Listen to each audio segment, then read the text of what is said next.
Hello, my name is Samantha, and I'm on a journey to lose 250 pounds. If you are new here, please make sure that you subscribe to my channel and follow along for this journey because I'm not only losing weight, I am reclaiming my life back, and there is a whole bunch of adventures that I'm going on.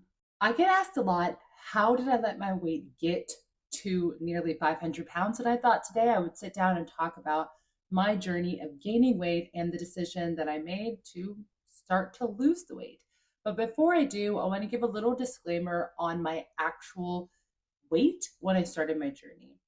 Now, when I started to lose weight, I was 461 pounds.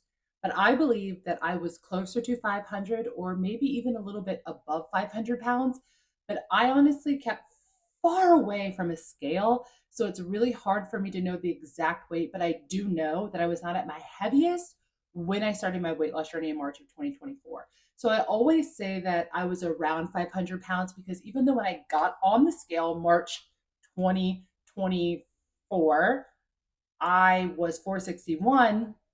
I do believe that I was well above that probably the year previous to that. So I just want to put that disclaimer out there as to why I always say I was near 500 pounds because I truly don't know my absolute highest weight, but I do know that it was more than 461. But I just count from 461 since that is the number I know to be true and accurate. So I have lost 168 pounds from that weight of 461 pounds. There are a lot of reasons why people gain weight, but I like to be very honest with my journey, and I am the reason that I gained so much weight. A lot of people have medical issues that they might be having and struggling through that make it hard to take off weight or make them gain weight. That is not my case. A lot of obesity is also hereditary. I do come from a family where all of the women are big. And I do think that played a factor, but not every woman in my family is a larger woman. And I know that my habits are how I got to nearly 500 pounds. For me, I do feel that I had a addiction to food. And also I had a very lazy spirit about me. If I was not working, I was not moving. And that's just really honest. So I want to back up and I want to talk about the food aspect of it because this started as a child. And I do think it has a lot to do with feeling in control of myself. I've done a lot of work in processing, trying to get to my desire to control because it goes beyond food for me too. But it really manifested in a major way with food.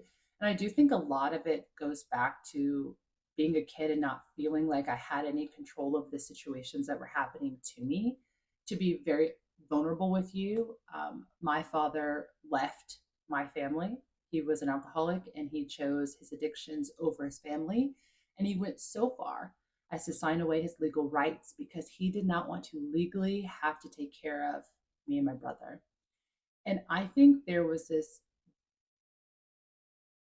big hurt that he left in me of not feeling wanted. And honestly, if I'm truly honest, feeling like I'm just not enough. I wasn't enough for my dad to stay. And that single thought has carried through to my life. I'm 38 years old now. And every time I doubt myself, that is what's in the back of my head. I just don't feel like I am enough. And I started coping through trying to control situations. If you know me in real life, I'm very like type A. I like things done a certain way. And it's really hard for me to not kind of be in control of situations. And I really started pouring myself into food. And when I say pouring, I mean I felt like I could use food to stuff down the feelings of inadequacy that I was feeling. And food became comfort, food became peace, food came with silence. And I started by sneaking it. And then I started completely binge eating. But I started to sneak food when my mom wasn't looking when I was really young. I mean, elementary school age. I remember sneaking food and hiding it from her because I didn't want her to know. But for me, it was like this moment of like, haha, I did it. I pulled it off, like, and I would keep doing that. And by the time I was a senior in high school, I was wearing a size 20. And I don't know what number on the scale I was at that point. Like, I can't remember that far back, but I do remember the size because of my prom dress. So I was wearing a size 20, and my weight had definitely crept up, but I still think a size 20 is pretty manageable. But it was really when I moved out of my mom's house where my weight really got out of control. I think honesty is one of the biggest aspects of weight loss that people do not talk about. I think when you get honest about your habits and how you got into the situation that you were in, it really can help you be more successful going forward in your journey. And so for me, I had to stop, take a look back, and kind of figure out where did things go wrong. And I really do think it started when I moved out on my own. I was working three jobs, I was going to college, and I never learned properly how to manage stressful situations. For me, the way that I've always handled my emotions were through food. So if I had a stressful day, or if there was a heartbreak, or if there was turbulence with friends, I would go through a drive through and I would order food like it was for more than one person. And it started out kind of slow, like, okay, I'm going to get a double cheeseburger and I'm going to eat a large fry and a milkshake, right? Like that would be like a normal splurgy order, right? But then I would also add in nuggets. Like I just started slowly building food into it. And before I knew it, honestly, the a regular meal just was not going to satisfy me. I needed more and more food to feel that feeling of fullness. And honestly, I can remember so many times where I felt stuffed full to the brim and I would keep eating. And it just really spiraled because the more I felt I didn't have control in my life, the more I ran to food to try to fill a void that food never was going to fill. And in the midst of slowly adding more and more food into my diet, there was this aspect of shame. And so I was hiding all of this. If I was going to go through a drive through, like I had two roommates, I was going to eat that in the car so that they didn't see what I was carrying in. Or I would order it, eat some in the car, and then bring the rest in and try to hide it that way.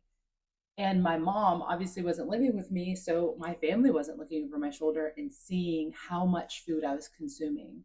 But I think it escalated pretty quickly where I started hiding and hoarding food where people couldn't see it. So no longer being in the pantry, it's now hidden in a drawer in my room. I really didn't want people to know how much food I was consuming, and I was really ashamed of it. But for me, I felt like I could not stop eating. Nothing could fill this like insatiable need to eat inside of me. And it snowballed. It started little by little. And then once it caught speed, man, it took over. And I was constantly thinking about when my next meal was. And I remember having a conversation with my mom and her being like, it's not a normal thought to constantly thinking about food. And I was like, it's not like you're not thinking about when you can have a snack. I will literally be eating and be thinking about when the next time I can eat was. And that's when I started to think maybe me trying to control things and eating so much now has taken control of me. And it's an addiction now. And I need to get this sorted out. There were tasks that became very hard to do. I would put off cutting my toenails for as long as humanly possible. Like my feet would have to start hurting because my toenails were pressing into my shoes before I would finally cut them, because the act of physically cutting my toenails was so painful. And I would be out of breath. And sometimes I just actually couldn't reach them. And I would get like half of the nail done because I couldn't finish. It just wasn't possible. Showering became a huge obstacle in my life. And I don't know if you've ever actually talked to someone who's morbidly obese, like the size that I was, but showering was really hard. I had multiple things that I was using, loofahs. I bought this scrub brush that sits on the bottom of my tub for me to be able to scrub the bottom of my feet, because lifting my foot up to scrub it not only became extremely dangerous, but it was actually nearly physically impossible for me to do it at that point. I would take a very long time to shower, because when you have a bigger body and you're in a tight space like a showering room, like it is hard to reach the areas that need to be reached. And it was a whole task, and it was hard. It was hard. And I would often get lightheaded. I would have to take breaks sometimes. I would literally have to turn off the water, go sit down on the toilet, catch my breath, get some water, and then get back in the shower to finish. That happened a lot. That happened a lot. Getting off the floor, an absolute nightmare. I have a dog. He's right there. And grooming him, I just had to start taking him to the groomers. He's a very fluffy dog, but getting on the floor, brushing him out, it truly was an impossible task. And when I say the amount of pain I would be in afterward, when I say it would last for a couple of days, I would be so sore for days just trying to groom my dog. And it got to the point where I was like, I'll just pay someone to do it, because I can't keep doing this to my body. Walking was the hardest part, and I didn't want to admit that to myself for a very long time. Walking my dog, it's like really embarrassing. Walking my dog was really hard. And it was very unfair to him, because I would try to walk, and like 10 minutes in, I was pulling him home. My chest would be in so much pain. I would have to stop. I would have to catch my breath. And I kept telling my mom, like, I feel like something is wrong with my heart, because when I'm walking Che, that's my dog's name, when I'm walking Che, I I get these severe chest pains, and I feel like I'm going to have a heart attack. In fact, I actually went to the hospital on multiple occasions thinking that I was having a heart attack, because the pains in my chest were really, really bad. The thing is, I wasn't unhappy fat. I had restricted movements. I was having a lot of pain, especially in my chest. I was having pain in my knees and in my back and in my hips, actually. But I wasn't unhappy when I looked in the mirror. And I think that's something that is really interesting to people. I liked Fat Sam. I thought she was really cute. I loved my full cheeks. I loved the way I looked in outfits for the most part. I didn't love the shopping experience or like the shopping choices that were available to me, but I really did love who I was as a big person. But it got worse. Being big is not a bad thing. I've never thought it was a bad thing, but I was completely out of control with food. And it got so bad that the year or two before I started my weight loss journey, I couldn't even shop in plus size stores anymore.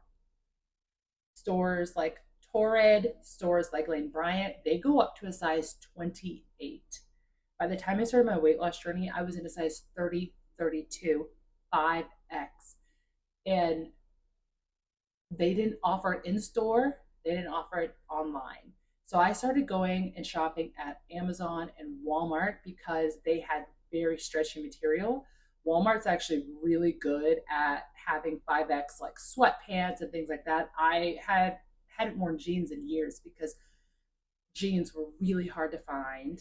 I got one pair from Old Navy. They were a size 30, and I was so stuck in them. I always had to unbutton them when I drove. It was so bad trying to dress myself. But when I did have something on, I really liked what I saw. I don't know if it was weight blindness or what, but I truly was not sad about what I saw in the mirror. But I was getting very uncomfortable in my body. And it just got to the point where I was looking at everything and it was like, I don't hate what I see. I love me. But my health is very much headed in a direction of where I'm not going to have motion for much longer. And I was worried about having a heart attack. I even saw a cardiologist. I knew that I was slowly killing myself. Even though I knew I was hurting myself, I kept eating.